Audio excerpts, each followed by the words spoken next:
بے ایمان خبیث کہیں کے۔ ٹیکسی کی پچھلی سیٹ پر اسے دو آدمی اپنے ساتھ لے کر بیٹھ گئے اور سختی سے تاکید کر دی کہ اگر سارا راستہ خاموش و شرافت سے بیٹھا رہے گا تو بچا رہے گا۔ اگلی سیٹ پر ڈرائیور کے ساتھ شیرو بیٹھ گیا۔ ڈرائیور بھی اپنی شکل و صورت اور وضاقتہ سے پیشہ ور مجرم نظر آ رہا تھا۔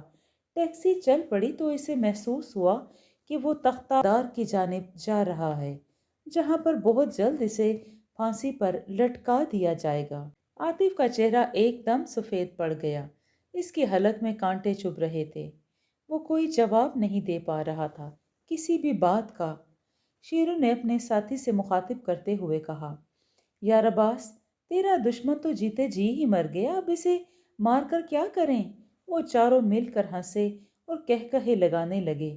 ان میں سے ایک بولا، کیوں نہ گھر چل کر اس زندہ لاش کا پوسٹ مارٹم کر لیں؟ ہمارے پاس ایک لمبی چوڑی میز بھی تو ہے۔ ڈرائیور بولا، ویسے مجھے کسی لاش کا پوسٹ مارٹم دیکھنے کا بڑا شوق ہے، اس کی آنکھوں پر پٹی بھی تو باندھنا ہے۔ شیرو نے کہا، جلدی سے گاڑی کے شیشے چڑھا دو۔ ان چاروں نے اپنے اپنی دروازوں کے شیشے چڑھا دیے۔ عاطف کے دل میں ایک موہوم سی امید پیدا ہوئی، یہ لوگ اسے بعد میں سلامت چھوڑ دیں، اس لیے تو اس کی آنکھوں پر پٹی باندھی جا رہی ہے۔ اگر اسے قتل کرنا مقصود ہوتا تو اس کی آنکھوں پر پٹی نہیں باندھی جاتی۔ یہ لوگ اسے خوفزدہ اور ہراساں کرنے کے لیے یہ حرکت کر رہے ہیں تاکہ وہ راستے اور ان جگہوں کو پہچان نہ سکے۔